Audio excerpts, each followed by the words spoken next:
होता है। जोशी जी क्या कहेंगे? नहीं, मैं नहीं कहूंगा कि क्राउड हुआ है, और लोग भी साथ में आएंगे तो उनका हम स्वागत करेंगे। यदि वो लोग और उनकी पार्टी चाहती है कि हमारे तीनों के साथ में आकर काम करने में महाराष्ट्र का हित है, देश का हित है, तो ऐसे लोगों को भी स्वागत करने की हमारी तैयारी है। तो मैं नहीं सोचता हूँ क्राउड हुआ है, तीनों हम साथ में काम करेंगे। एक ध्येय पकड़कर काम करना, यही हमारा कर्तव्य रहेगा। और मुझे विश्वास है कि महाराष्ट्र में अभी सत्ता आएगी तो ये तीनों की जो युति है, महायुति कहते हैं, उनकी सत्ता आने का संभव ज्यादा है। विनोद जी, गठबंधन है आपका, सालों से गठबंधन है, जाहिर सी बात है शिवसेना की तरफ से जो भूमिका रखी गई है उसका आप समर्थन करेंगे, लेकिन क्या वास्तविक आधार पर भी ये बात सच है कि दो, अब जब कंपनी थी अब तीसरा अगर दल उसमें शामिल हो चुका है, क्राउड नहीं होगा?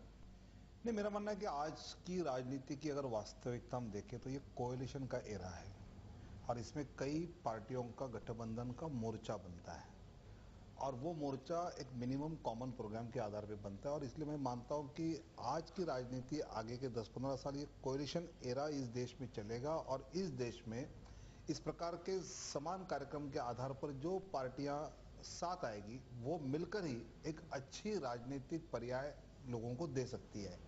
और 2 is a family and 3 is a crowd, मैं मानता हूं कि 2 is a couple and 3 is a family, ये आज का वाक्य। फैमिली बन चुकी है, रामदास आठवले जी इनका कहना है, विनोद जी का भी कहना है, जोशी जी भी यही कहते हैं। लेकिन कुछ समय पहले तक जो रामदास आठवले शिवसेना के खिलाफ एक हमेशा आलोचना करता रहता था, शिवसेना को, खासकर शिवसेना को लक्ष्य बनाया करता था, वही एक दिग्गज नेता अब उसी परिवार में शामिल हो चुका है, जैसे विनोद जी ने कहा है। नहीं, ऐसा है परब जी की, महाराष्ट्र में हम लोग रहने वाले लोग हैं और हम लोग जिस तरह बाबा साहब अम्बेडकर जी की विचारधारा पर, उनके व्यक्तित्व पर हम प्रेम करते हैं, उसी तरह छत्रपति शिवाजी महाराज के बारे में हमको बहुत बड़ा आदर रहा है हमेशा के लिए। और छत्रपति शिवाजी महाराज अगर हिंदवी स्वराज की स्थापना नहीं करते थे तो शायद हम कहाँ होते थे हमको मालूम नहीं है। तो शिवाजी महाराज का योगदान भी अपने महाराष्ट्र के लिए बहुत बड़ा योगदान रहा है। और जब हम शिवसेना की आलोचना भी करते थे, कुछ मुद्दों पर जरूर हम आलोचना करते थे, लेकिन इसका मतलब ये नहीं है कि आदमी के जीवन में परिवर्तन नहीं होना चाहिए। हम तो परिवर्तन की बात करते हैं, हम तो दोस्ती की बात करते हैं। और जब बाला साहब ठाकरे जी के बारे में हमने बहुत बार आदर भी व्यक्त किया था, लेकिन कुछ मुद्दों पर जरूर हम हमारी भूमिका रखते थे।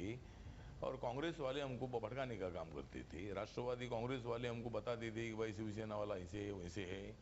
तो इसीलिए मतलब हमको ये ऐसा लगता है कि शिवसेना बीजेपी के साथ जो हमने गठबंधन कर दिया है, उस गठबंधन का मतलब ये है कि कांग्रेस पार्टी, राष्ट्रवादी कांग्रेस पार्टी सत्ता का बहुत बड़ा गलत काम कर रही है, सत्ता हाथ में लेकर यहाँ पर भ्रष्टाचार बढ़ा है, महंगाई बढ़ गई है, दलित पर अत्याचार बढ़ गया और इसीलिए हमारे सामने दूसरा कोई अल्टरनेटिव नहीं था।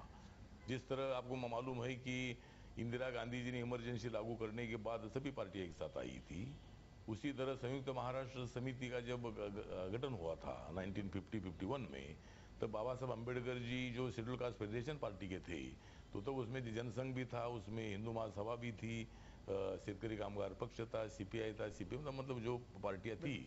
तो हमको लगता है कि हम कॉमन मिनिमम प्रोग्राम पर हम इकट्ठा आए हैं और अगर हम तीनों पार्टियां एक साथ आई है तो जरूर महाराष्ट्र में सत्ता का परिवर्तन होगा और महाराष्ट्र की 11-11.5 करोड़ जनता को मतलब न्याय देने के लिए हम लोग एक साथ आए हैं। इस पूरे परिवेश में एक बात देखी जा रही है सर कि इस पूरे गठबंधन को राजनीतिक या अवसरवाद का गठबंधन कहा जा रहा है, करार दिया जा रहा है कि कुछ विचारों को, जब शिवसेना बीजेपी एक साथ थी, इनके विचारों को नहीं मानती थी, आरपीआई जो थी शिवसेना बीजेपी के विचारों को नहीं मानती थी। आज जब महाराष्ट्र का, खासकर मुंबई में जो माहौल राजनीतिक देखने को मिल रहा है, उस राजनीतिक माहौल को देखते हुए शिवसेना बीजेपी ने आरपीआई के साथ हाथ बढ़ाने का निर्णय ले लिया, खासकर महाराष्ट्र नवनिर्माण सेना का फैक्टर जो चल पड़ा है। तो क्या इस बात से आप नकारेंगे, इस बात को आप खारिज करेंगे? नहीं, ये बात सच नहीं, लोगों को मालूम नहीं है इसलिए लोग ऐसी बात करते हैं। लेकिन एक बात जरूर ध्यान में रखना चाहिए कि शिवसेना और भारतीय रिपब्लिकन पार्टी, इनकी एकजुट होनी चाहिए। ये बाला साहब ठाकरे ने 1967 में कहा था, 1967 में कहा था, वो भाषण भी मेरे पास है और उस मीटिंग में मैं खुद मौजूद था। उस समय से हम चाहते थे कि दोनों की भाषा एक है, दोनों का कल्चर एक है, तो हम एक दूसरे से अलग क्यों रहे। तो उसी समय से हम चाहते थे करके, खास बाला साहब ठाकरे चाहते थे कि यह पार्टी हमारे साथ आनी चाहिए, लेकिन हो नहीं सका। लेकिन जब इस समय बाला साहब ने रामदास जी को कहा, रामदास जी मिलने को गए थे बाला साहब को उनके बर्थडे पर, और उस समय बाला साहब ने कहा कि आप दूर क्यों रहते हो, साथ में रहना आवश्यक है। आपके और हमारी भाषा एक है, आपका और हमारा राज्य एक है, तो हम इकट्ठा रहेंगे तो अच्छा काम कर सकते हैं। मुझे बहुत खुशी है कि रामदास अठवले जी ने भी यह विषय सीरियसली लिया, और उस समय से चर्चा शुरू हो गई। अभी चर्चा बहुत आगे बढ़ी है। कुछ दिनों का प्रश्न है कि हमारी एकजुट जो आजकल के वो चर्चा में हुई शुरुआत से, अभी वो पेपर पर आ जाएगी। और मुझे विश्वास है कि बीजेपी तो हमारे साथ में शुरुआत से, बिल्कुल मैं कहूँगा तो मुझे तो लगता है कि 27 साल हम साथ में हैं। तो इतनी मित्रता देश में दूसरे कोई भी पार्टी की नहीं है। ऐसा अलायंस दूसरे कोई पार्टी का अभी तक नहीं हुआ है जैसा शिवसेना और बीजेपी का महाराष्ट्र में है।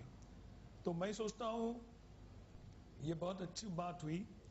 जिन लोगों के साथ रहने का हम पहले से विचार कर रहे थे, बहुत देर हो गई, लेकिन अभी इकट्ठा रहे, और जैसा बीजेपी के साथ हम 27 साल आराम से साथ में काम कर रहे हैं, वैसे ही आराम से हम रिपब्लिकन पार्टी के साथ काम करेंगे, यह मेरा विश्वास है।